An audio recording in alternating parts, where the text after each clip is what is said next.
Amin. Shalom. Shalom. Ya, shalom. Oke. Mari kita buka Mazmur 139. Mazmur 139 ayat 23 dan 24. Buka kamera dong teman-teman, biar enak kita. Kak Ian, Kak Erpan. Nah.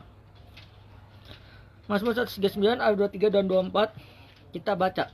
Selidiki aku ya Tuhan, kenalkanlah hatiku. Ujilah aku dan kenakanlah pikiran-pikiranku. Lihatkah apa jalanku seorang dan tuntunlah aku jalan yang kekal. Amin. Tema hari ini saya ambil menjaga kekudusan. Menurut kalian apa tuh menjaga kekudusan?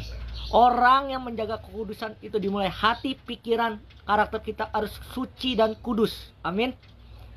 Tetapi orang yang tidak kudus tidak akan berjumpa dengan Tuhan di dalam hadiratnya. Amin. Makanya kita harus penting kekudusan. Bilang kekudusan. Saya suka di ayat 23-nya. Selidiki aku ya Allah dan kenakanlah hatiku. Ujilah aku dan kenakanlah pikiran-pikiranku. Artinya kita harus selidiki hati pikiran kita. Apakah kita sudah kudus di hadapan Tuhan? Amin. Pelayanan ibadah itu bukan bicara tentang otoritas saja, tetapi harus mengubah pola hidup kita, mengubah kekudusan kita.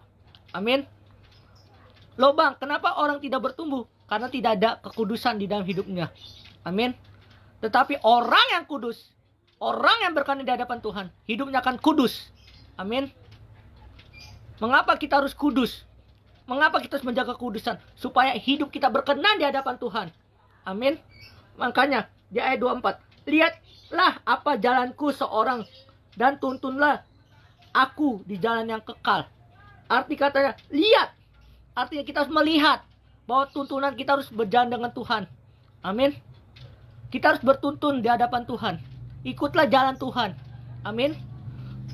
Makanya Yohanes 14 ayat 6 mengatakan, akulah jalan kebenaran dan hidup. Artinya Tuhanlah jalan kebenaran hidup kita. Amin. Ketika di dalam hidup kita menjaga kudusan, hidup kita akan berkenan di hadapan Tuhan. Hidup kita akan kekal. Amin. Bicara kekudusan harus benar-benar bermakna dalam hidup kita. Kenapa? Karena kekudusan itu paling penting. Amin. Bagaimana cara kita menjaga kekudusan? Yang pertama, kita harus menyelidiki hati kita. Amin. Kenapa kita harus menyelidiki hati kita? Makanya Amsal 4 ayat 23 menjelaskan, jagalah hatimu dengan kewaspadaan. Dari situlah terpancar kehidupan. Artinya, kita harus menjaga hati kita supaya kita hidup kudus di hadapan Tuhan. Amin. Yang kedua, pikiran. Kita harus mengubah pikiran kita supaya kita kudus. Artinya, kita jangan memikirkan hal-hal dunia. Amin. Hal-hal yang jahat. Kekudusan itu bukan bicara tentang apapun, tapi kekudusan bicara hati pikiran kita dibarui oleh Tuhan. Amin. Makanya Roma 12 ayat 2 mengatakan pembaruan budi.